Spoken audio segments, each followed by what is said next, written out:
Poor people cannot afford to be an atheist.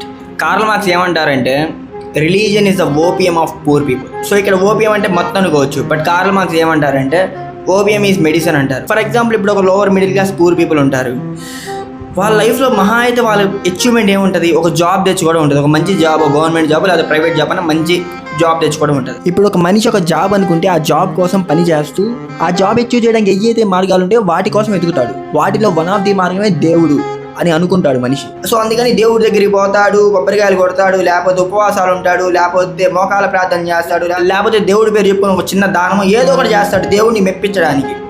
దేవుడా నేను నీకు ఇది ఇస్తున్నాను, నాకు ఇది ఇవ్వు, నేను నీకు ఇస్తున్నాను, నాకు ఇది ఇవ్వు అని ఒక డీల్ లాగా మాట్లాడుకుంటాడు యూజువల్గా. సో ఈ ప్రాసెస్లో మనిషికి దేవుడి గురించి ఆలోచించేంత ఉండదు, ఎత్తిసము తీసము ఇటు గురించి ఆలోచించేంత ఉండదు. నాకు ఏదో కావాలి, నాకు కావాలంటే నీకు ఏదో చేయాలని ఎవరో చెప్పారు, అందుకని నేను దండం పెట్టుకున్నా, ఇంతే ఉంటుంది, ఇదే కాన్సెప్ట్ ఉంటుంది. సో ఫర్ ఎగ్జాంపుల్ ఒక రోడ్డు మీద ఒక వ్యక్తి పోతుంటే అతను కాలు ఇరిగిన తర్వాత అతను హాస్పిటల్లో ఉంటాడు, వాళ్ళ ఫ్యామిలీ కుటుంబం అంతా దేవుడి దగ్గరికి పోతారు, దండం పెట్టుకుంటారు, మా అబ్బాయి తగ్గాలి అనుకుంటారు. ఇక్కడ పాయింట్ ఏంది, వాళ్ళకి వేరే ఆప్షనే ఉండదు, కాలు తగ్గాలి, అది దేవుడు అయితే ఏంది, ఇంకొకరు అయితే ఏంది అని పోయి దండం పెట్టుకుంటారు. ఇప్పుడు ఏ కుక్క కూడా, ఏ పిల్లి కూడా, ఏ జంతువు కూడా కాలు ఇరిగితే దేవుడి దండం పెట్టదు, మనిషే పెడతాడు. ఎందుకు?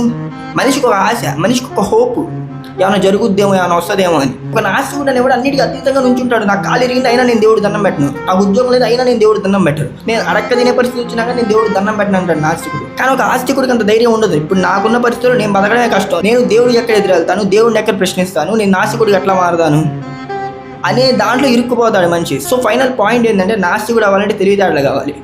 దేవుడి దండం పెట్టుకొని బిలీవర్స్ లాగా ఆస్తికుల్లా ఉండడానికి ఏం చేయాల్సిన అవసరం లేదు. నువ్వేదైతే మతంలో పుట్టావో, నువ్వైతే రిలీజన్లో పుట్టావో జస్ట్ ఫాలో అయిపోతే చాలు.